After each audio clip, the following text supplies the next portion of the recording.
दोस्तों यूपीएससी ने एक नोटिफिकेशन इशू किया है और इस पर्टिकुलर मुद्दे को लेकर कई सारे बच्चे रेगुलर मेल भी कर रहे थे कि सर ऐसा होगा या फिर नहीं होगा। तो यूपीएससी ने साफ साफ क्लियर शब्दों में आप लोगों के सामने अब नोटिफिकेशन परोस दिया है। तो उसके थ्रू अब आप लोगों के माइंड में इसको लेकर कोई डाउट नहीं होना चाहिए। नोटिफिकेशन क्या है? नोटिफिकेशन ये कि यूपीएससी जो बेसिकली ईपीएफओ एपीएफसी का जो एग्जाम अभी कंडक्ट करा रही है, एओ ईओ एपीएफसी वाला एग्जाम, उसके अंदर में यहाँ पर अकाउंट एक सब्जेक्ट होता है। तो उसके तहत यहाँ पर कई सारे बच्चे बोले थे कि सर इस अकाउंट वाले सब्जेक्ट के तहत में कैलकुलेटर लेकर अलाउड किया जाएगा क्या, क्योंकि नॉर्मली अकाउंटिंग जो है वो काफी ज्यादा कैलकुलेशन वाला टॉपिक होता है। तो समझ सकते हैं आप लोग यहाँ पर। तो यूपीएससी ने इस चीज को लेकर क्लियर अपने आप नोटिफिकेशन दिया है, यहाँ पर आप लोग देख सकते हैं।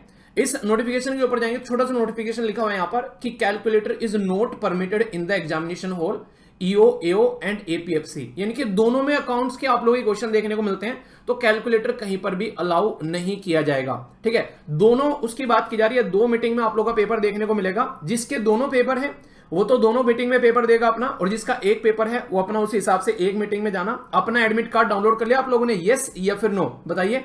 जिसने नहीं किया उसका एडमिट कार्ड को जल्दी डाउनलोड कर लेना, क्योंकि बाद में रस होता है और फिर कई बार वेबसाइट जो होती है वो भी डाउन हो जाती है। तो इस चीज को लंबे समय तक बिल्कुल भी नहीं छोड़ना है, ये बात बिल्कुल ध्यान रखिएगा। और बिल्कुल भी टेंशन नहीं लेनी है। अब जितना टाइम बचा हुआ है उसमें जस्ट रिवीजन करना है, कुछ भी नया मत पढ़ना है यार। देखो नया पढ़ोगे ना तुरंत टेंशन में आ जाओगे, नया नहीं पढ़ना है। जितना पढ़ लिया कॉन्फिडेंट के साथ में बस उसका रिवीजन करना है। ठीक है, और बिल्कुल ऐसे पेपर देना है जैसे गर्लफ्रेंड बॉयफ्रेंड के साथ में मिलकर जाते हैं, टिंच होके बिंदास होके जाना। ठीक है, मस्त तरीके से, ताकि लगे कि इंसान को क्या सज धज के आया भाई साहब। मतलब कि यार बिल्कुल पेपर देने जा रहे हो, क्या किसी के थोड़ी ना मैयत में जा रहे हो, बिल्कुल रो रहे हो, बिल्कुल टेंशन ले रहे हो। तो बिल्कुल मस्त तरीके से जाना, बिंदास होके। ठीक है, क्योंकि जितना अच्छा आप लोगों का स्वभाव रहेगा उतना ही शानदार आप लोगों का रिजल्ट भी वहां पर आने वाला है। एक बात जो बहुत सारे बच्चों ने मेल की कि सर 2 जुलाई को कोर्स जो है वो बंद हो जाएगा क्या।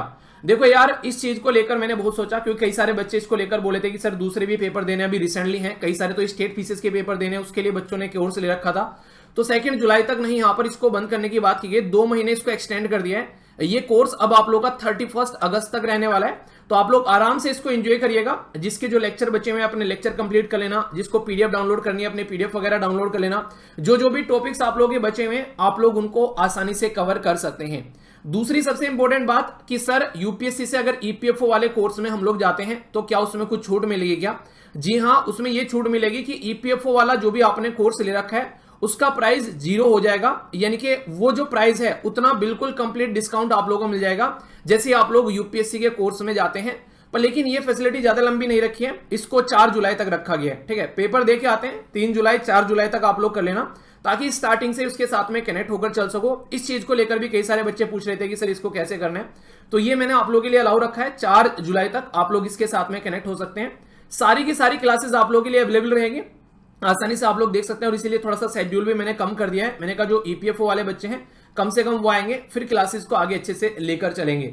तो ये कुछ ऐसी बातें थी जिनके लिए रेगुलर मेल आते जा रहे हैं, तो इसको आप लोग अच्छे से एंजॉय कर सकते हैं। टेंशन मत लेना, बस अपना पेपर ढंग से देकर आना। और ये सोचना कि आज 100% देना है यार। ठीक है, ये मत सोचना कि होगा नहीं होगा, क्या होगा, कंपटीशन कैसा है, वो सब फालतू की बातें छोड़ दो, भूल जाओ, उनको कुछ नहीं है। ठीक है, अपना फोकस देना है। और पेपर अगर टफ होगा सबके लिए टफ होगा। कई सारे बच्चे एक बात पूछ रहे हैं बड़े फोकस से कि सर प्रीलिम्स का ऐसा पेपर आया तो क्या ऐसा ही पेपर आने वाला है, ये वाला भी यहां पर ईपीएफ होगा? यार एक बात ध्यान रखना, ये कॉन्फिडेंस रखो कि टफ आएगा तो सबके लिए आएगा, उसमें कोई कुछ नहीं कर सकता है। और आसान होगा तो सबके लिए होगा, उसमें भी कोई कुछ नहीं कर सकता है। टफ आने में बल्कि ये रहता है कि जो पढ़े हुए बच्चे होते हैं, खासकर जो सीरियस होकर, वो एक तरीके से फायदे में रह जाते हैं। जब आसान होता है तो कई बार ऐसे भी बच्चे निकल जाते हैं जिन्होंने ढंग से पढ़ाई भी नहीं किया, तार तुक्का मार मुक्का वाली बात हो जाती है कई बार। तो इसलिए यार देखो, जो होता है ना सबके लिए होता है वो, तो अपने ऊपर दिल पर मत लेना, तो उसको अच्छे से आप लोग लेकर चलिए। ठीक है, और इसी के साथ में यहाँ पर एप्लीकेशन के ऊपर आप लोगों को अभी एनसीईआरटी प्रोवाइड करा दी जाएगी हिंदी और इंग्लिश में। कई सारे बच्चे उसको बोल रहे हैं, तो उसके लिए टीम लगी हुई है, काम चल रहा है, तो टेंशन मत लेना, जल्दी ही प्रोवाइड करा दी जाएगी। बाकी आसान से एंजॉय कीजिए। और हाँ, ज्यादा से ज्यादा रिविजन करना जितना भी अब हो सके फिलहाल के टाइम पर। ये भूल जाना अभी कि कुछ भी नया टॉपिक पढ़ना है, बिल्कुल मत पढ़ना, टेंशन मत लेना, वरना टेंशन में आ जाओगे फिर। ठीक है, और मम्मी पापा का आशीर्वाद लेके शानदार तरीके से झंडे गाड़ के आना, और फिर अच्छे से पेपर देके फिर मिलते हैं। ठीक है, तो ऑल द बेस्ट यार। बड़ों को नमस्ते, छोटों को प्यार, छोटी सी लाइफ एंजॉय कर यार। मिलता हूं नेक्स्ट वीडियो में, तब तक के लिए जय हिंद।